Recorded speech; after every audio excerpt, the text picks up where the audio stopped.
আমার মনে হয় আমরা এখান থেকে গিয়ে ডেঙ্গু বা করোনাতে আক্রান্ত হতেও পারি। এখন এমন একটা পরিস্থিতি আমরা অন্য কোথাও আবেদনও করতে পারবো না, সরকারি চাকরিতে আমরা অ্যাপ্লাই করতে পারবো না। পরিবার ছেড়ে যে এইভাবে নিজেদের অধিকার আদায়ের জন্যই আসলে এইভাবে রাস্তায় পড়ে আসতে। আমরা আজকে 22তম দিন অবস্থান কর্মসূচি পালন করছি। আমাদের 2 দফা দাবি।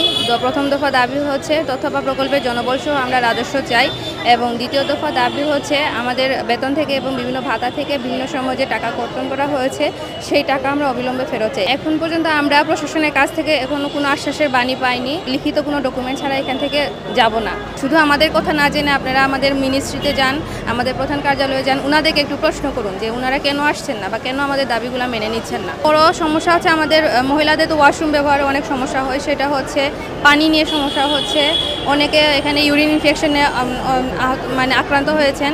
এরপর হচ্ছে অনেকের পেটের সমস্যা হয়েছে, খাবার দাবারের সমস্যা, অনেকের খুচপাচড়া বের হয়েছে। এখানে অস্বাস্থ্যকর পরিবেশে আমরা আছি। মাছি মশা, রাতের বেলা অবস্থান করতে হয়, প্রচুর মশার উপদ্রব। আমার মনে হয় আমরা এখান থেকে গিয়ে ডেঙ্গু বা করোনাতে আক্রান্ত হতেও পারি। 22 সালে সেটি শেষ না করে আমাদের দফায় দফায় 1 বছর 1 বছর করে মেয়াদ বৃদ্ধি করা হয়। মেয়াদ বৃদ্ধি করার ফলে কিন্তু আমাদের অনেকেরই চাকরির বয়স চলে গেছে। আমাদের যদি 22 সালেও শেষ করা হতো তবুও কিন্তু আমাদের চাকরির বয়স থাকতো, আমরা অন্য কোথাও যেতে পারতাম। এখন এমন একটা পরিস্থিতি আমরা অন্য কোথাও আবেদনও করতে পারবো না, আমরা অন্য কোথাও আর সরকারি চাকরিতে আমরা অ্যাপ্লাই করতে পারবো না। শুধু তাই না, আমরা যে এই এতগুলো বছর এখানে দিলাম, আমরা এই 7টি বছর এখানে দিলাম, এখন কি সম্ভব যারা এখন নতুন বের হয়ে তাদের সাথে আমরা এই প্রতিযোগিতামূলক পরীক্ষা দিয়ে টিকে আবার আসবো? এটা তো সম্ভব না। প্রশাসন যেটি বলছে, প্রশাসনের সঙ্গে তো আমাদের এখন পর্যন্ত আমাদের কোনো কথা হয়নি।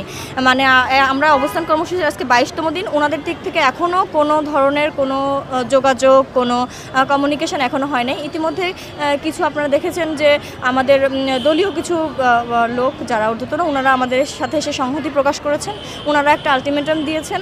কিন্তু আমাদের তরফ থেকে আমরা সিদ্ধান্ত নিব 5টার পরে। আজকে 5টা পর্যন্ত আমরা দেখব আমাদের তারপরে আমরা সিদ্ধান্ত আপনাদেরকে জানাবো।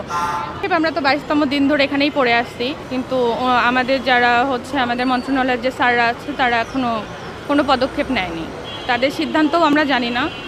তো যেহেতু আপনারা আমাদের কাছেই যেমন করে প্রশ্ন করতেছেন, আমরা চাই যে আপনারা মিডিয়ার মাধ্যমে তাদের কাছে যে এই প্রশ্নগুলো করেন না, যে এভাবে যে আমরা রাস্তায় বসে আছি তারা আমাদেরকে নিয়ে আরও কোনো সিদ্ধান্ত নিবে কি নিবে না। হ্যাঁ, তারা কি চাচ্ছে যে আমরা এইভাবে মাসের পর মাস, বছরের পর বছর এভাবে রাস্তায় বসে থাকি? ছোটো ছোটো বাচ্চাগুলো নিয়ে মাগুলো কত কষ্ট করছে।